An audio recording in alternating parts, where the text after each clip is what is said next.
Right, we're here at the bottom of page 3. We're in section 1.6 for the notes. This is our last page for 1.6, our last video. And we're going to practice some translations. So if you haven't caught on, this is just a recurring deal. We're going to practice a new topic, and then we're going to put it in the context of using it in a word problem, applying it. So two things I want you to notice about that. One, you've heard me say it before, hopefully, that when you start to hit the word problems, you don't want to panic. You want to realize, okay, I'm in the section where, in this case, section 1.6, where we're talking about subtracting real numbers, subtracting positives and negatives, whether it be fractions, variables, decimals, whatever. So I can expect that I'm going to be setting up some sort of subtraction and some sort of positives and negatives, okay? The second thing you want to remember is that as we start to translate, these are foundational skills for what we want to accomplish as we go through Math 60. So as we're nearing the end of chapter 1, if you're shaky on these beginning translations, I would call these beginning translations, okay? You need to then get some extra help right away. And a lot of times it's just extra practice, getting it explained, get your questions answered, and then going for extra practice on these types of problems. So let's start and let's recall some of our basic checklist for word problems. And we covered this earlier in chapter 1, but you want to read the problem out loud if you can. Obviously on a test situation, reading out loud is not going to be helpful. It's going to be an interruption, but you can kind of get to the point where, especially for those auditory learners, you can read it without making sounds from your mouth, but you can kind of hear yourself reading it in your mind. That's the kind of the tactic you want to be trying to train yourself with. So read it out loud if you can. Take a deep breath, breathe deeply, then you're going to read it again, and it's usually the second time where it starts to go from looking like a foreign language to, oh, I recognize some of those words in there. I've seen those before. So then you want to identify what's the goal, what is it asking you to do, and sometimes that's in the instructions themselves, maybe not in the word problem. But sometimes the question's in the word problem as well. You're going to start pulling out keywords or info so that you can start the translation process. And then once you've done that translation, changing the numbers to symbols, letters, changing the words and the phrases to symbols, numbers, letters, operations, that kind of thing. You want to get it into an order that makes sense as you translate. And then of course, once you think you've translated everything, you want to do a look back. And eventually there'll be some solving that needs to happen, but right now we're just translating to an expression, which means there's no equal sign. So there will be nothing to solve. We're just simply creating the expression. The new piece this time is, the additional piece this time is to simplify. So there are going to be two different answers here, your original translation of the expression and then the simplification. Realizing we're in 1.6 where we're subtracting, the simplification will probably involve subtracting positive and negative numbers, or positive and negative terms, because the variables might be involved. Okay, so let's do our first read of number 94. The quotient of -7 and a number subtracted from the quotient of -12 and a number. Breathe deep. Okay, let's read that again. The quotient of -7 and a number subtracted from the quotient of -12 and a number. Okay, let's identify our goal one more time. My goal is to come up with an expression. So there's no equal signs. I'm expecting there to be variables because they say an algebraic expression. And I'm expecting also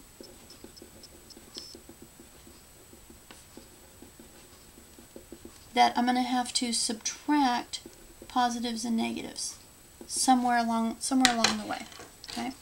Now let's pull out some key words here. Quotient, okay, and that's actually listed twice here. Quotient indicates division.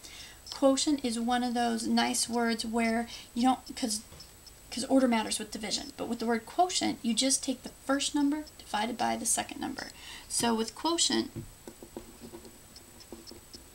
anytime you see that in a translation, you just take the first item that they list divided by the second item. And this is where we just get to do our little happy math dance here, because right after quotient we see that lovely word of, which means we can look for the and right there we have the two pieces we're going to divide. So it's the quotient of -7 and a number. We'll translate the number to x. We don't know that number yet. So we're going to divide -7 divided by x. And the second quotient of and the second quotient will be -12 divided by, again, x. And we mentioned in another problem similar to this, technically the book should have been more specific and that same number. I'm telling you that when they do this, they're talking about the same number, okay? If I were to run the zoo, so to speak, and rewrite this, I would do that same number to make it no question you're not introducing another variable. But that's why I'm here, to help enlighten you, give you some key pointers to keep you on track here. So hopefully that helps. But there's something going on between these two quotients. It's the quotient subtracted from the quotient, okay? So it's a quotient, we'll call it quotient number 1, subtracted from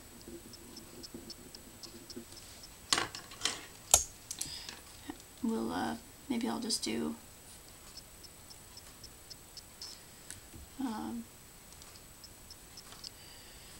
I think I'll just do the turquoise. I'll do a color here because I don't want you to get confused between first item and second item. But the quotient here in turquoise subtracted from the quotient that I highlighted here in pink. Okay, so now we've got that funky little ordering thing going on. Which comes first? You know, if I say 5 subtracted from 8, how do I write that? Okay, so again, you can always go back to a number example if that helps you. Okay, so if you need to think it through, you can stop here so you can get an order that makes sense to you. If I do 5 subtracted from 8, okay, so I can try some numbers to figure out what that means. Is it going to be the turquoise minus the pink, or is it going to be pink minus the turquoise, right?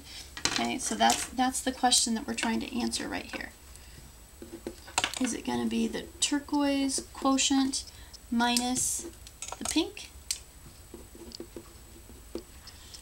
Or is it going to be the pink minus the turquoise? That's what we're trying to figure out. Is it going to be this first one minus the second one, or is it going to be the second one minus the first one? As soon as you do that, subtracted from, we've got to identify the order. Okay. Now the subtraction didn't surprise us because that is the section that we're in. 5 subtracted from 8, I'm picking some numbers to see if I can make sense. Now, at some point, you'll have seen subtracted from so many times, you'll start to know which order. But in a test situation, if you blank, right, then this little method that I keep demonstrating will help you get back on track. You won't have to guess. You can convince yourself which order it is. So, what if we were to do 5 subtracted from 8? In this case, the 5 would be in that turquoise position, that first item, and the 8 would be in the pink position here. Okay, so if I say, hey, take 5 subtracted from 8, you would go, all right, I know that answer should it be, I should expect an answer of 3. Okay, if I subtract 5 crackers from a plate of 8, I can expect 3 to be left over. Okay, subtracting from. So I'm taking the first number from the second number. So how would I write that? Is that going to be 8 minus 5?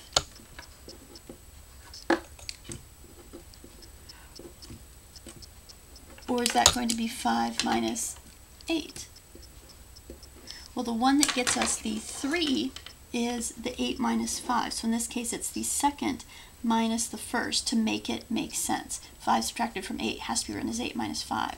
So the turquoise quotient subtracted from the pink is going to be the pink one first. It's going to be the pink minus the turquoise. It's going to be this second quotient minus the first. So it's going to be the quotient of negative 12 and a number. Okay, so that's going to be first term divided by second term.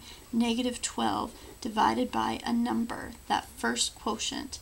Subtracted, okay, so we were subtracting this quotient from this second one. So the second one has to come first. The quotient of negative 12 and a number. First item divided by second item.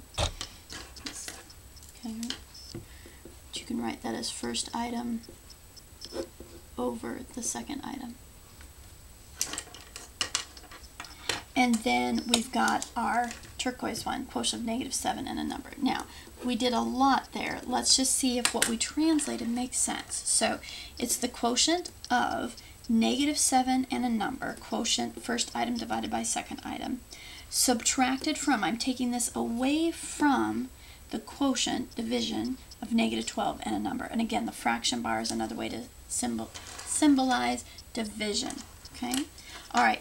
I believe we've come up with an order that makes sense. It matched up with the words here. So we've done our first thing. We've come up with a translated expression, negative 12 over x minus negative 7 over x.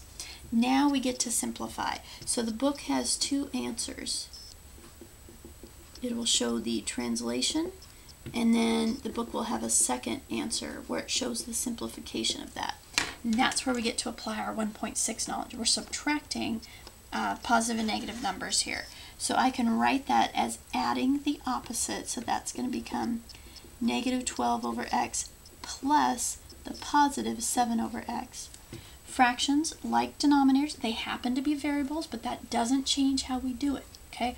They match. They're both x. I can do exactly the same thing I've always done. Add the tops. In this case, I'm adding a negative and a positive. So I subtract. 12 minus 7 is 5. I keep the sign of the bigger. That's the negative 12, so this becomes negative 5 over x. So there's our translation, there's our answer.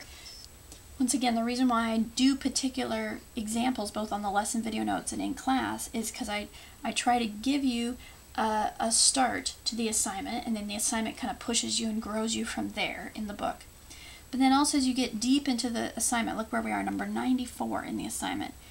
Oftentimes there's ones that I think will cause little speed bumps along the way. So to assist you, to kind of get you over some of those sticky points, I try to do some more examples. So that's why I picked this one out. I thought it had a lot involved that we could learn from and then apply to other problems. So hopefully that helps you. Okay, so here's one for you to try, number 92. So hit pause, make sure that you've talked this first one out, it makes sense to you, tell somebody about it, get it all copied down. Note any questions that you have, and then try number 92. Hit pause and come back to check your answer.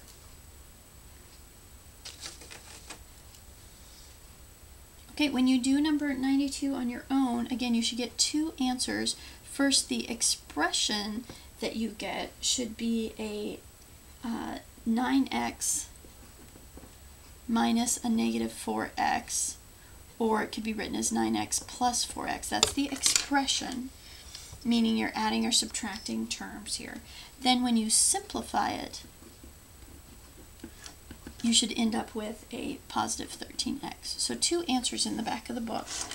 Either one of these expressions would be okay, and then simplifying into 13x. Okay, so then we finish off the section, and we'll do this try problem together in class. Finish off the application exercises, keeping in mind what can you expect. We're in section 1.6, so we're subtracting positive and negative numbers. So expect to do that. Don't make the problem harder than it needs to be, okay? That's what we can expect, is subtracting positive and negative numbers. Don't try to do more math than you need to. Look for the things that they're asking you to subtract. Translate if you have to, but expect the first couple of ones to just involve positive and negative numbers that you're subtracting.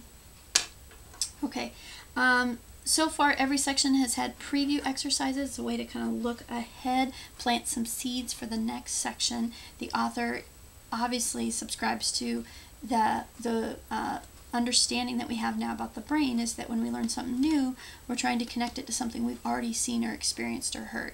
So he's planting a couple seeds for what will come in the next section based on what we've learned so far.